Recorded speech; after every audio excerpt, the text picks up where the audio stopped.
Hi there, this is Jian from Spokane Public Library, and this is part of the series of A Year in the Garden, in which I take you through my own garden to share the trials and tribulations of a year's experience in my own garden for urban homestead programming, and a year of trial, tribulation, and hopefully some triumph. It has been 11 weeks since we started this garden, and it surely trial and tribulations live up to its name. Look at here. Having survived an attack of cabbage maggots, leaf miners, predators are coming from all above, in the sky, from underground, as big as something big. They can dig this hole, or something invisible from under the ground. But that I consider it all part of the gardening. Now, I never thought I would play Sherlock Holmes in my own garden, but this truly is a case of who done it. We built this fence in the hope that it would stop predators, big animals such as moose and deer, maybe not so much moose. When a moose attacks, very little can stop it. But surely living in the wild country, out in the woods, this would stop the deers because they are not that motivated. So we thought falsely that this fence can protect us from other animals from climbing in. We have no dogs, no cats. Who could have dug this hole? And what are they after? This is very interesting investigations to us. This big hole I could quite understand because last week we have buried some fish heads in this hole, hoping that it would decompose and provide some nutrient to this new grape that we planted.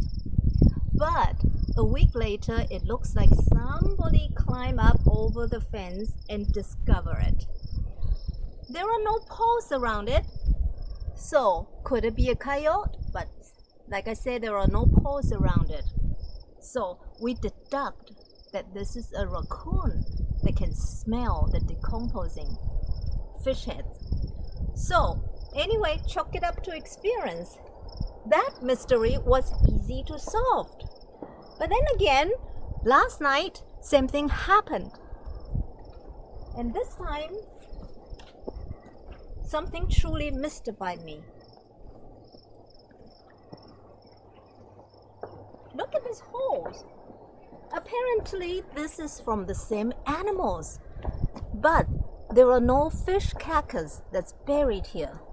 Sometimes, in an effort to not waste things and to put compost directly into the bed, I would bury things along this row that has been planted, so that in the hope that next year it will be fertile enough for me to start planting things on top of the compost that I buried the previous year.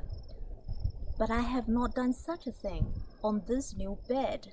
Nothing is planted on this bed. So what is this raccoon after?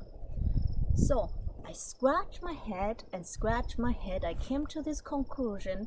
It was because we have put down some organic fertilizer that has fish meal in it. And that fish meal, once the raccoon discovered the fish smell through that previous night's adventure in this garden, he came and took a look and decided that he quite liked this fish smell.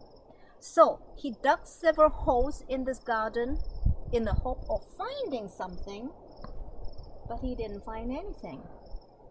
And so he left. So who knew?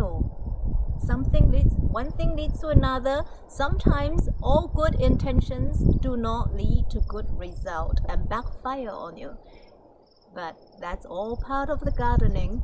It's a journey of self-discovery, at the same time discovering all those living around you, big and small. Until next time, happy gardening.